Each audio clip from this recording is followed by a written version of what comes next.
John Deighan, who's Deputy Chief Executive Officer at the Society for the Protection of Unborn Children. Well, given the organisation that you represent, John, I can kind of imagine the stance that you take, or unless you want to disabuse me of that. But I wonder whether you can see in future years that there will become such unrelenting pressure because of scientific advances that this sort of thing will almost become routine.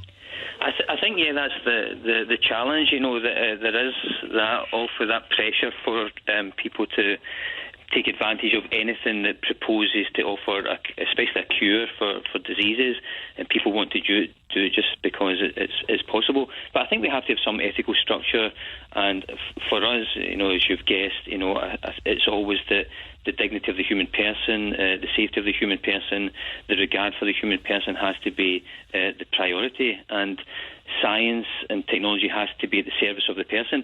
And these sort of technologies, and sadly there has been a slippery slope over the years on it, scientists have become more used to using the human person as an object of manipulation. So we do see now that people are able to screen out particular embryos, for example. They are able to manipulate embryos.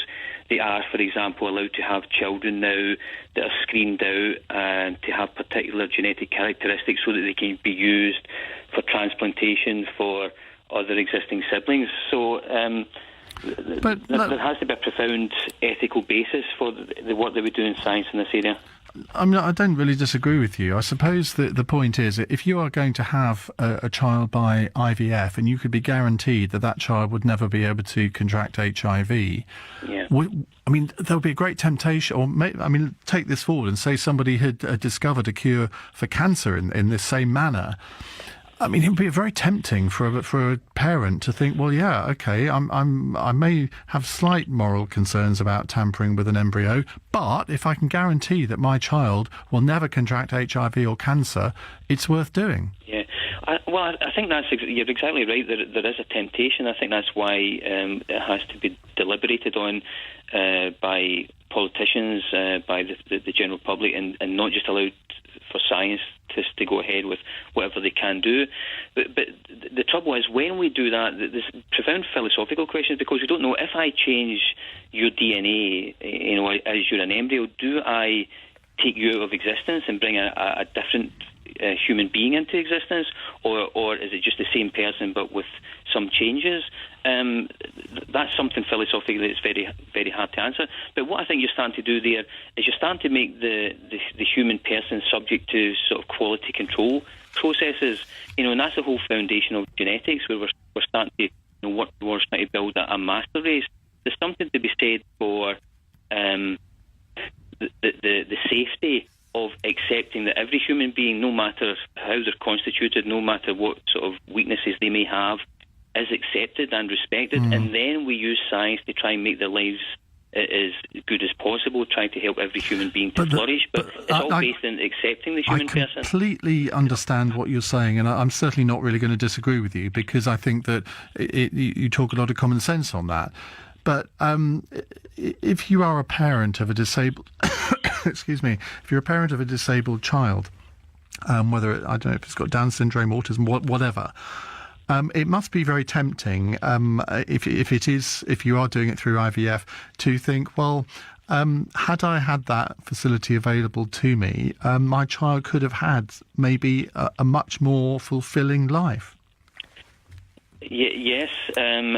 But as I say, you don't know, is that, in this case, what I think you're probably doing is it's a different child, so you're losing out. I think you said earlier on, we asked people with a Down syndrome child, if you'd have changed that child so it didn't have Down syndrome, it's actually it's a different child. You're losing out in the child you had. No, I totally understand that. And I think there seems to, I think the backlash that we're seeing in China already sort of reflects the fact that human beings usually have this sense of right and wrong within them, and I think we do have this inbuilt notion that human life is a gift, and in that gift, of course, things go wrong. But what that does typically is it brings out the best in those who have to respond. So those parents of children with Down syndrome, or my sister has a son with spina bifida, for example, and he has a marvellous life, and he really has enhanced her life, even by the amount of effort and love that she puts into his life.